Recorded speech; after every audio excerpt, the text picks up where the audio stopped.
हम एंट्री देख लेते हैं। फिफ्थ वाली में ये कह रहा है कि sales office furniture on cash for ₹50,000। तो हम इसमें वही अंडरलाइन कर लेते हैं, sales office furniture on cash 50,000।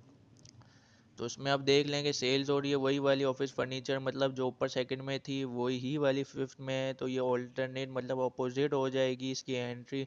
तो अब देखें एंट्री हम कैसे बनाएंगे। इसमें आप पहले नोटिस कर लेंगे कैश पे हो रही है या अकाउंट पेबल ऑन अकाउंट या अकाउंट रिसीवेबल, इसको नहीं कहेंगे, कुछ भी ऑन अकाउंट नहीं हो रहा है।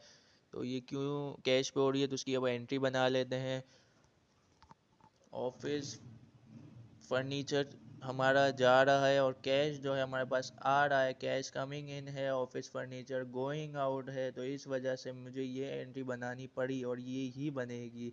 तो इसको हम देख लेते हैं कि अमाउंट कितनी है, 50,000 है। तो यहाँ पर भी हम कितनी लिख देंगे, 50,000 लिख देंगे।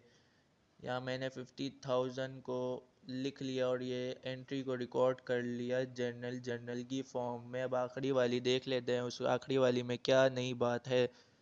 सेल्स है, मर्चेंडाइज भी है, 80,000 भी है, ऑन अकाउंट है। अब इसमें ये नई बात ये आ गई कि ऑन अकाउंट आ गया और मर्चेंडाइज का वर्ड आ गया। मर्चेंडाइज का वर्ड जब भी आएगा तो परचेजेस तो हम लिखते थे गुड्स की वजह से और मर्चेंडाइज की वजह से, तो हम सेल्स लिखेंगे गुड्स और मर्चेंडाइज की वजह से हमेशा, क्योंकि इसका ऑपोजिट कर रहे हैं ना। तो अब देखें मर्चेंडाइज फॉर ₹80,000 ऑन अकाउंट। अब इसकी सीधी सीधी सी एंट्री बना देते हैं।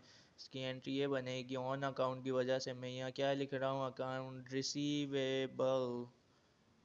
अब देखें मैंने फिफ्थ वाली पे कैश लिखा था, फोर वाली पे भी कैश लिखा था, थ्री वाली पे अकाउंट पेबल लिखा था। क्यों? क्योंकि ये ऑन अकाउंट थी और ये परचेजेस की थी। अब सेल्स की ऑन अकाउंट आ गई तो हमें वर्डिंग चेंज करनी पड़ेगी, अकाउंट रिसीवेबल, और उसकी साइड चेंज ऑपोजिट हो जाएगी, डेबिट हो जाएगी, क्योंकि ये कमिंग इन है इस वजह से। अकाउंट रिसीवेबल डेबिट और सेल्स हो रही है तो सेल्स क्रेडिट हो जाएगा विद एन अमाउंट 80,000। 80,000 यहाँ हम लिख लेंगे।